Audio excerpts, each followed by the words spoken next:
이번 주에 대통령 선거가 있었죠. 초박빙 승부에서 아마 그날 저녁을 밤을 새신 분들도 많이 계시리라고 생각이 듭니다. 저도 관심이 있어서 1시, 2시까지 막 보다가 이제 새벽 예배가 있어가지고 그래서 잠이 들었는데 또 다시 한 3시 정도에 또 다시 깨가지고 이렇게 보게 됐습니다. 밤을 아마 또 설치신 분들도 계시라고 생각이 드는데 정말 그 미묘한 차이죠. 0.67%. 그 20여만 표 정도가 되어서 이제 그 승부가 갈렸다라고 얘기를 하고 있습니다. 그만큼 어떤 역대 선거보다도 치열한 그런 그 선거전이 됐다는 것을 우리가 알게 되어지고요. 어쨌든 여러 가지 모든 어려움들이 있었지만 윤석열 후보가 당선이 되게 되었습니다.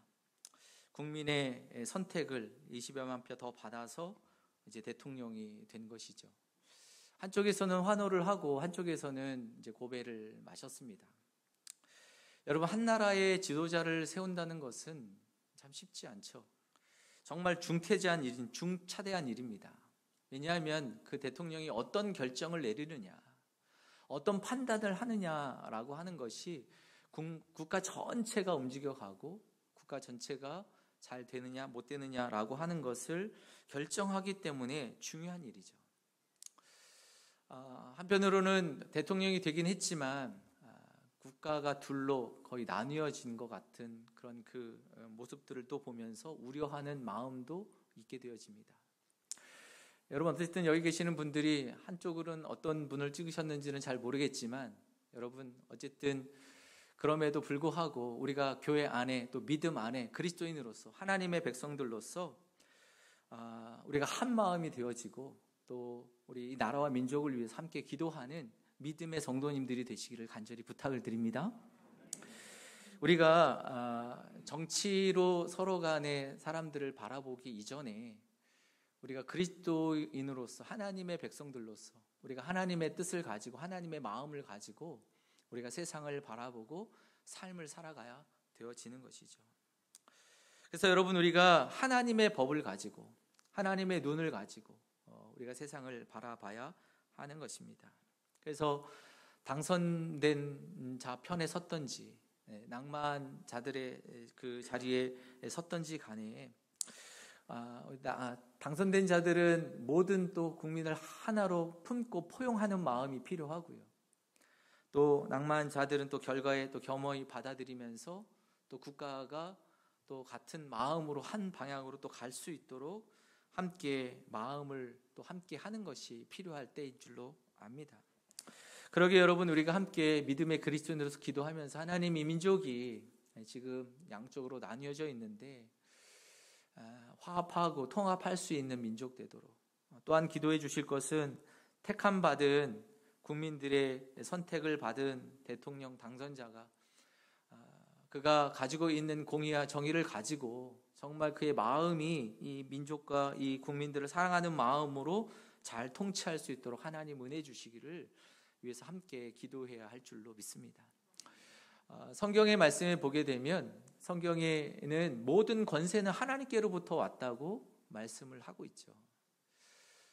어쨌든 내가 좋아하는 사람이든 좋아하지 않던 사람이든 하나님이 이 땅에 우리 민족 가운데 지도자로 5년 동안 통치하도록 맡겨주신 그 일이죠.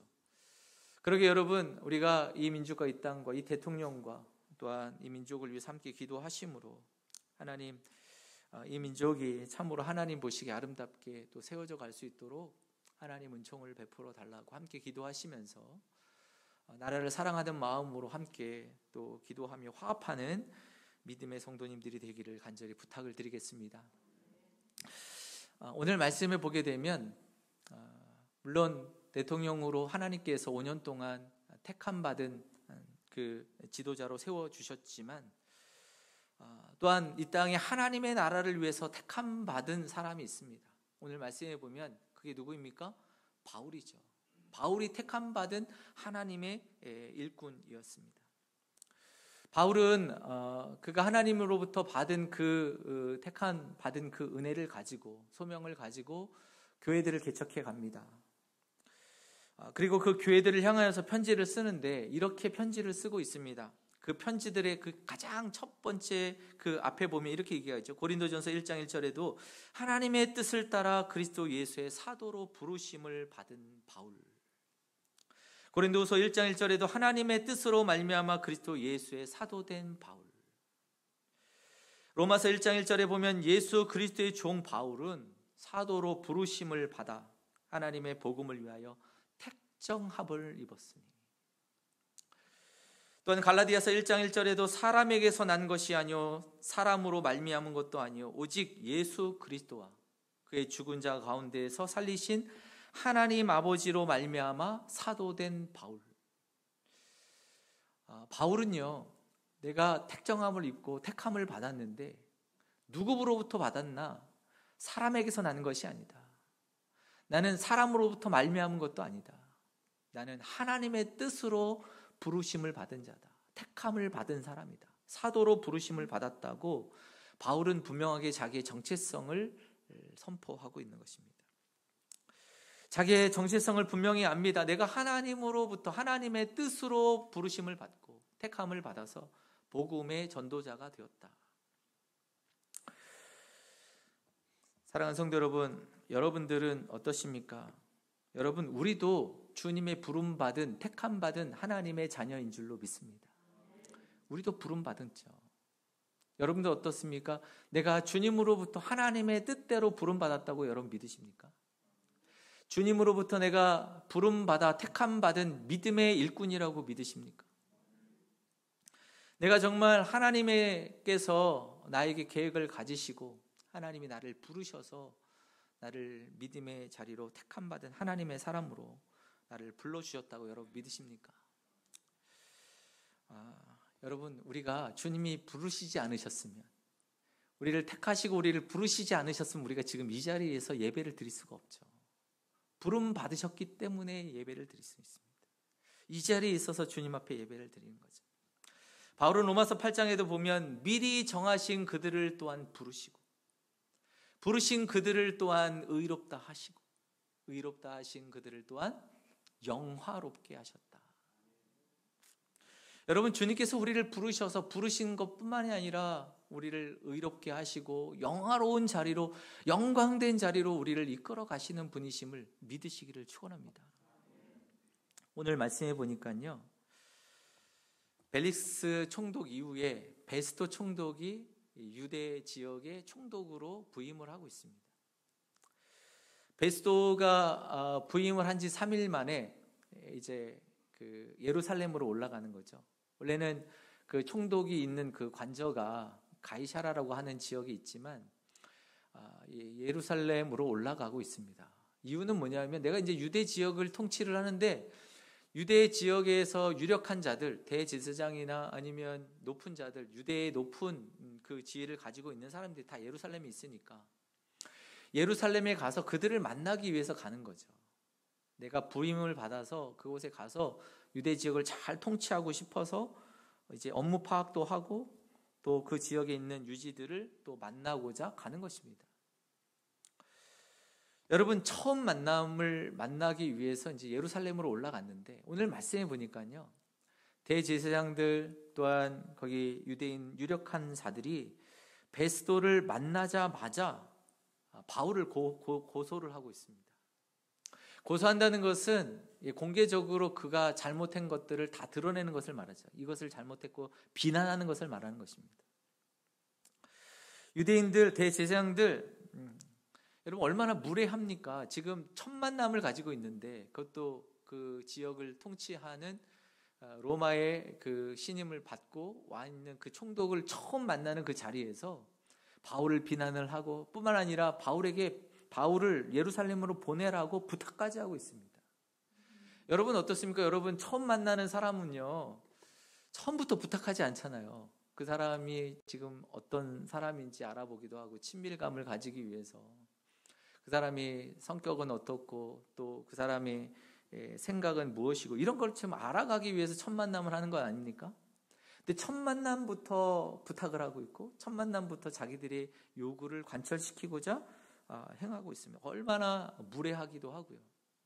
한편으로는 유대인들과 또 대제사장이 얼마나 바울을 싫어하고 있는가, 미워하고 있는가.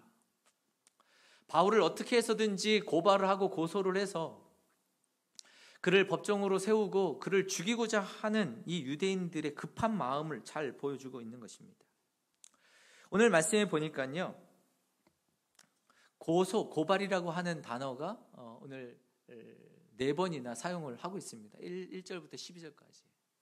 오늘 이 말씀의 주제가 지금 바울을 고소하는 내용, 고발하는 내용이라는 것을 우리가 알게 되어집니다.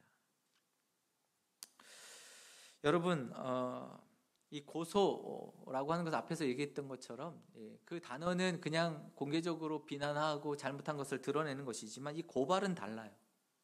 이 고발이라고 하는 것은 정식 재판 가운데의 법정에서 그를 재판하도록 그를 고소하면서 고소장을 내는 것을 말하는 거예요. 이게 고발하는 것입니다. 이 바울을 향한 이 적대적인 마음이 얼마나 큰가라고 하는 것을 잘 말씀해 주고 있습니다.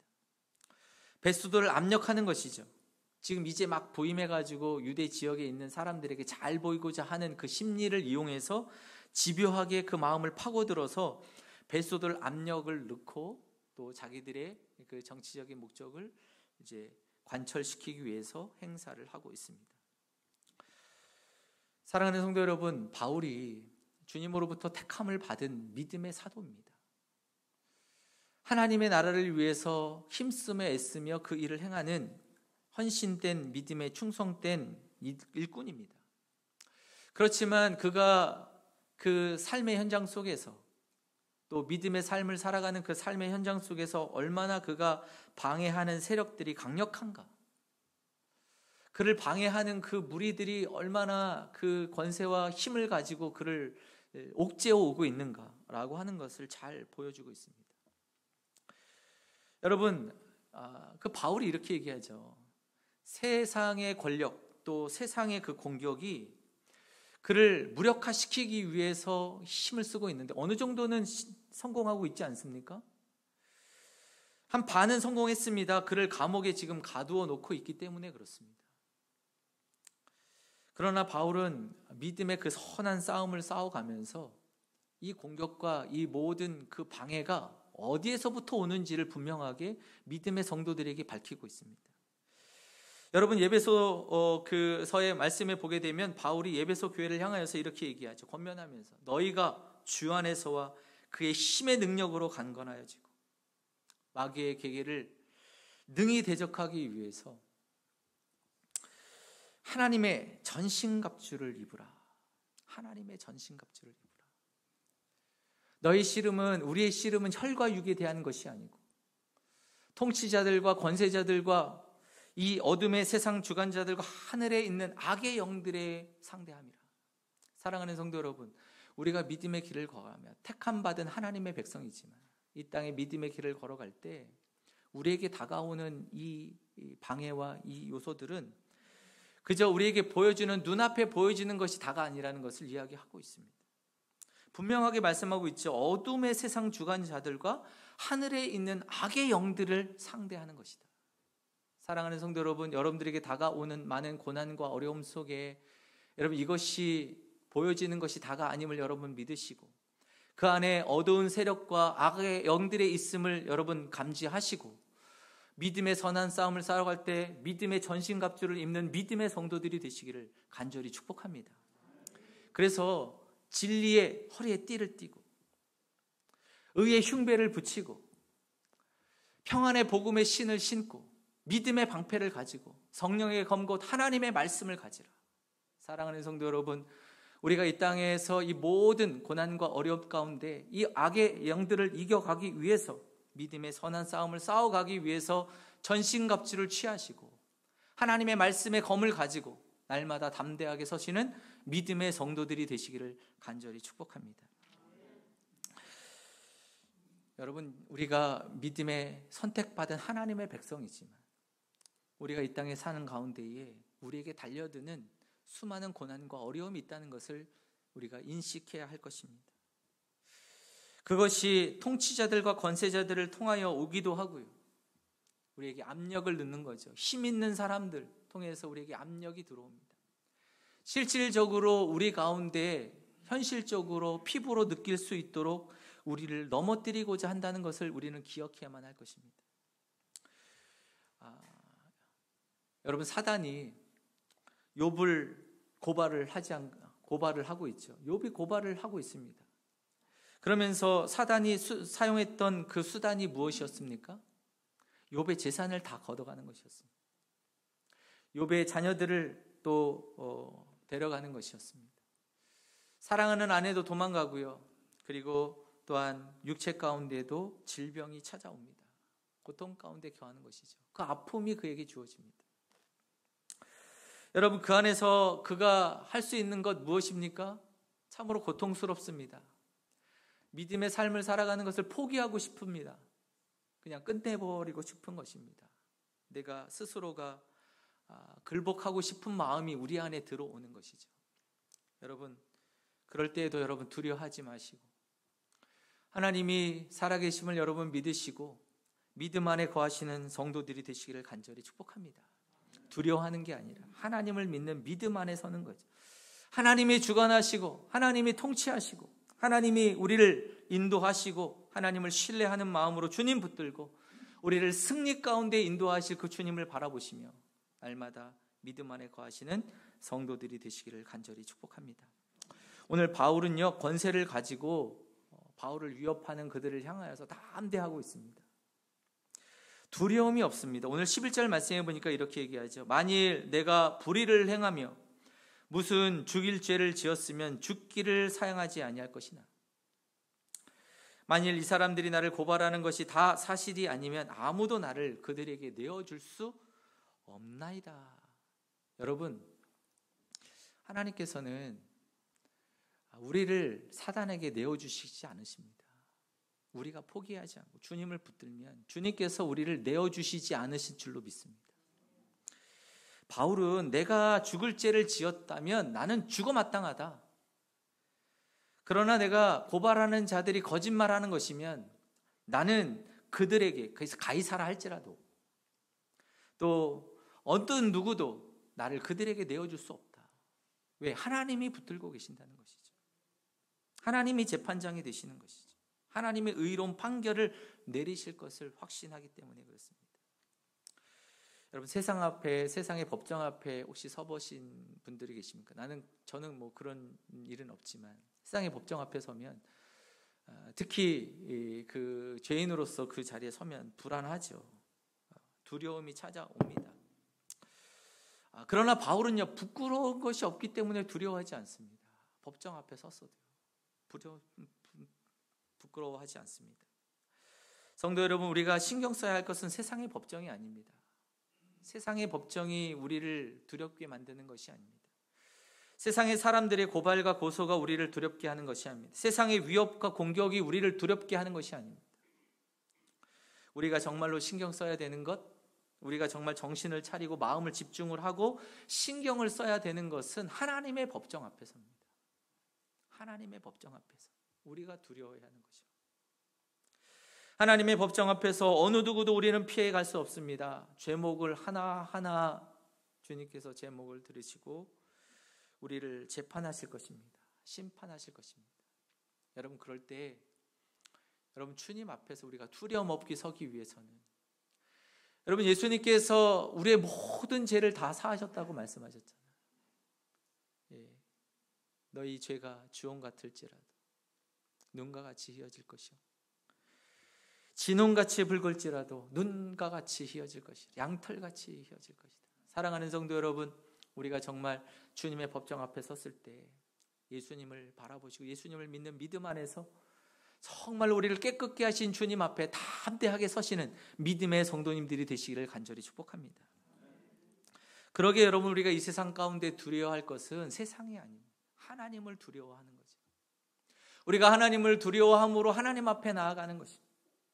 예수 그리스도를 의지하고 십자가에서 우리를 깨끗게 하신 주님을 바라보고 주님을 믿는 믿음 안에서 주님 앞에 서는 것입니다. 사랑하는 성도 여러분, 하나님을 두려워하면요, 세상의 그 어떤 것도 두렵지 않습니다. 하나님만 두려워하지 않는다면, 그러나 여러분 하나님을 두려워하지 않으면 세상의 모든 것들이 두려움으로 찾아옵니다.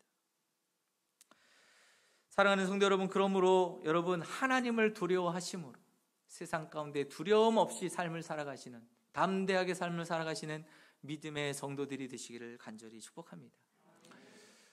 애굽의 산파가 여러분 바로의 그 위협 앞에서도 담대하지 않습니까? 바로를 두려워하는 것이 아니고 하나님을 두려워했다고 했습니다. 그러니까 하나님의 은혜를 주시죠. 하나님이 함께 하시고 하나님의 은총을 베푸시고, 여러분 우리가 하나님 한 분만을 두려워하면요 세상에 어떤 것도 두렵지 않습니다. 우리가 하나님을 두려워하지 않으니까 세상의 것들이 두렵습니다. 나를 위협하는 것들이 두렵고, 고난이 두렵고, 예상치 못한 문제들이 두렵고, 우리 안에 차가오는 모든 그 문제들이 나를 두렵게 하고 근심에 빠지게 만드는 것입니다. 그러나 여러분 우리가 하나님을 두려워함으로, 하나님을 경외함으로 주님을 믿는 믿음 안에 나아가게 될 때 우리 안에 있는 모든 두려움들은 사라지고 주님 안에 담대하게 서는 믿음의 백성들이 되는 줄로 믿습니다. 하나님이 우리와 함께 하실 것입니다. 하나님이 우리와 동행하실 것입니다. 하나님이 이루실 것입니다. 그러기에 여러분 내 인생 속에 나와 동행하시는 주님을 우리가 바라보시고 담대하게 믿음으로 삶을 살아가시기를 간절히 축복합니다. 며칠 전에 불신자 되시는 한 분과 대화를 나누게 되었습니다. 대화를 이것저것 이렇게 나누게 되어지는데 그분 안에 모든 것이 두려운 거예요. 세상이 두렵고, 그래서 우울증이 찾아오고, 막 일을 하고 있을 때는 괜찮은데 그래도 뭐 신경을 다른 데 쓰니까, 근데 혼자서 있을 때는 그 두려움이 찾아오는 거예요. 막 슬픔이 찾아오고 마음을 짓누르는 그 마음이 있는 거죠. 그래서 제가 그분에게 그렇게 얘기했습니다. 하나님을 경외하십시오. 하나님을 믿으십시오. 그러면 두려움이 사라집니다. 두려움이 없을 것입니다. 하나님 우리를 사랑하시는 분이십니다. 하나님은 우리의 길을 인도하시는 분이십니다. 하나님을 믿으십니다. 제가 계속해서 말씀을 전하고 있는데 그분이 결단하세요. 결단하세요. 결단을 못해요. 그때. 그러니 그 두려움이 계속 찾아오는 거죠. 여러분 정말로 하나님을 믿는 믿음 안에서 결단하고 주님을 다 붙들면요 하늘의 힘이 주어지는 거예요. 하늘의 능력을 경험하게 되는데, 여러분 우리는 알지 않습니까? 그 은혜를 알지 않습니까? 그러니 여러분 그 두려움과 염려 속에서 살아가는 거예요. 그래서 제가 물었어요. 뭐가 가장 두려우세요? 가장 두려우십니까? 그랬더니 돈이 가장 두렵대요. 돈이. 이분이 이제 돈을 많이 잃어버렸나 봐요. 그래서 빚을 이제 갚게 되어지는데, 그래도 건강하시잖아요. 지금 일하고 계시잖아요. 그래 일을 할 수 있어서 그 수입이 있어서 또 갚을 수 있잖아요. 이게 얼마나 감사한 일입니까? 감사한 일입니까? 말씀을 드렸더니 맞아요. 그래요. 그런데 교회로 오십시오. 예수님 믿으십시오. 하나님을 붙드십시오. 그것을 못 붙들고 있어요. 제가 너무 안타까운 마음이에요. 사랑하는 성도, 우리가 하나님을 경외하고 하나님을 붙들면요 하늘의 능력을 주시고 그 두려움이 사라지고 우리 안에 하나님의 평강이 임하게 되는 줄로 믿습니다. 어제 제가 섬겼던 그 교회의 무학교회에 집사님 두 분이 부부가 찾아오셨어요. 찾아오셔서 함께 교제를 이야기를 좀 나누게 되었는데, 제가 이제 잠깐 그 교구가 바뀌면서 여기 오기 전에 이제 4월 달에 왔으니까 1월 달부터 한 3개월 정도 같이 이제 계셨던 그 집사님 구역장님이신데, 이 집사님이 이제 어떤 일을 하시냐면 우리나라 이제 시장 있지 않습니까? 뭐 동대문이나 이런 데 보면 그 많은 도매업을 하는 데 있는데, 그런 데에다가 이제 옷을 납품하는 거예요. 시즌마다 이제 그 옷을 이제 패션 디자인을 해가지고 이번에 이런 또 옷이 또 유행할 수 있겠다, 이제 이런 것들을 보면서 시장표죠. 시장표긴 하지만 그것을 이제 이렇게 내보내는 겁니다. 근데 지금 상황이 너무너무 힘들다는 거예요. 너무너무 힘들다. 코로나 때 지금 이제 코로나를 맞고 있지만 그래도 재작년, 작년 그때에는 그래도 이렇게 걸어가고 또 기어가고, 이제 표현에 의하면 그래요. 걸어가고 기어가는 정도는 됐는데 올해는 딱 멈춰섰다는 거예요. 아무것도 할 수 없다는 겁니다. 딱 멈춰서서. 그만큼 예측 불허의 상황이다. 어떻게 갈지 모르겠다. 왜 그러냐면 그 옷을 만드는 그 시즌마다 뭐 봄이면 봄, 여름이면 여름 미리 준비하지 않습니까? 한번 옷을 만들어 가지고 샘플을 만들어서 이렇게 판매하면 이것이 만약에 안 팔리게 되면요, 예측을 잘못을 하게 되면 뭐 1억, 2억은 그냥 순식간에 사라진다는 거예요. 리스크가 너무 큰 거죠. 위험도가 너무 큰 거죠. 그래도 예전에는 그래도 조그만한 그런 가능성을 보고 시작을 했지만 이번에는 전혀 아무것도 할 수가 없다. 그래서 손을 놓을 수밖에 없다. 이렇게 얘기를 해요. 근데 그러면서도 그런 이야기를 하세요. 그래도 하나님 앞에 기도하고 하나님 앞에 또 말씀을 보고 하면 하나님이 다시 마음 가운데 내가 두려운 마음, 스트레스 받았던 마음, 이 마음들이 평안을 주신다는 거예요. 하나님이 주시는 은혜가 있다는 겁니다. 그래서 하는 거죠 라고 하면서 이야기를 하시는데, 사랑하는 성도 여러분, 우리가 하나님을 의지하고 하나님을 두려워함으로 믿음에 서게 되어지면 이 세상의 어떤 고난과 어려움과 또 우리 안에 들어오는 모든 위협 속에서도 두려워하는 것이 아니라 담대하게 주님을 의지함으로 믿음으로 삶을 살아가시는 하나님의 평강이 임하게 되는 줄로 믿습니다. 그러게 여러분, 우리가 주님을 바라보시고 주님을 의지하시고 담대하게 이 세상 속에서 이 모든 어려움을 이기시는 믿음의 성도들이 되시길 간절히 축복합니다. 오늘 바울은요, 내가 택함 받은 자로서 믿음의 길을 걸어가면서 찾아오는 그 어려움 속에 그는 분명한 소명의식을 가지고 있습니다. 하나님이 나를 부르셨다. 그 하나님이 누구이신가? 이 땅을 창조하시고 나에게 구원을 베푸시고 이 땅을 주관하시는 하나님을 신뢰하면서 이 세상에 부끄럽지 않고 나를 부르신 그분께서 나를 의롭게 하시고 의롭다 하신 그분께서 나를 영화롭게 하시고 영광의 자리에 세우실 그분을 바라보시며 오늘도 담대하게 섭니다. 사랑하는 성도 여러분, 우리가 택함받은 하나님의 자녀로 확신하면서 오늘도 믿음으로 주님 바라보시며 담대하게 믿음의 삶을 살아가시는 저와 여러분들이 되시기를 간절히 축복합니다. 함께 한번 기도하겠습니다. 은혜로우신 하나님,